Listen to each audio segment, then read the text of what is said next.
તો વડોદરામાં પાણી વીજ કનેક્શન કાપતા સ્થાનિકોના ધરણા પાણી ડ્રેનેજ અને વીજ કનેક્શન ફરી શરૂ કરવા માટે માંગ કરવામાં આવી છે। કનેક્શન જો શરૂ નહીં થાય ત્યાં સુધી ધરણા પર બેસવાની ચીમકી પણ ઉચ્ચારી। કોર્પોરેશનની કચેરી આગળ સ્થાનિકોએ ધરણા કર્યા। ગરમીમાં લાઇટ વગર મુશ્કેલી સ્થાનિકોને પડી રહી છે।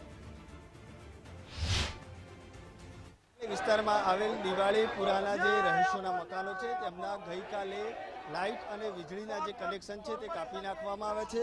ચોક્કસથી કહી શકાય કે મકાનો જર્જરિત થતા પાલિકાએ લોકોને આ જે મકાન છે તે ખાલી કરવા માટે નોટિસ આપી હતી। લોકોએ પાલિકાની નોટિસને ન ગણકારી અને પાલિકા દ્વારા આ જે કાર્યવાહી છે તે કરવામાં આવી હતી। આવાસ યોજનાના લાભાર્થીઓ છે તે મોટી સંખ્યામાં હાલ કોર્પોરેશનની જે મુખ્ય કચેરી છે ત્યાં રજૂઆત કરવા માટે પહોંચ્યા છે। સવારે 10 વાગ્યાથી અમારી ત્રણ લાઈન કાપી નાખે, પાણી લાઈન, ગટર લાઈન, ડ્રેનેજ લાઈન। કાલે રાત સાંજ સુધી કાલે ડેપ્યુટી મેયર સાહેબ આવ્યા હતા, સ્થાનિક કોર્પોરેટર નિલેશભાઈ આવ્યા હતા। એમને કીધું હતું કે સવાર સુધી ચાલુ કરાવી દઈશું, અત્યાર સુધી ચાલુ નથી એટલે અત્યારે અમે અહીંયા આવવું પડ્યું। મકાન કોઈ જર્જરિત થયા નહીં, 10% મકાન જર્જરિત છે, એની કામગીરી ચાલુ છે, બધા મકાનની કામગીરી ચાલુ છે। અઠવાડિયામાં બધા મકાન બની બી જશે જેટલા જર્જરિત છે।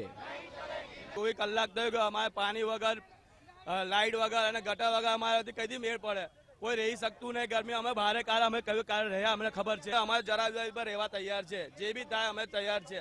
અમે લખાણમાં જો તો લખાણમાં તૈયાર છે, કશું બી થાય અમારી જવાબદારી, કોર્પોરેશનની કોઈ સરકારની જવાબદારી નહીં, કોઈ માનવા તૈયાર નહીં। લોકો હાલ જે રીતે વીજ, પાણી અને જે ડ્રેનેજનું કનેક્શન છે તે કાપી નાખવામાં આવ્યું છે। લોકો આ પરિસ્થિતિમાં હેરાન પરેશાન થઈ રહ્યા છે, તેને જ લઈને આજે કમિશનર કચેરી છે ત્યાં રજૂઆત કરવા માટે પહોંચ્યા છે અને ગેટની કચેરી બહાર ધરણા પર બેઠા છે। ત્યારે હવે આજે રહીશો છે તેમની સમસ્યાનું નિરાકરણ આવે છે કે કેમ તે તો આગામી સમયમાં જ ખબર પડશે।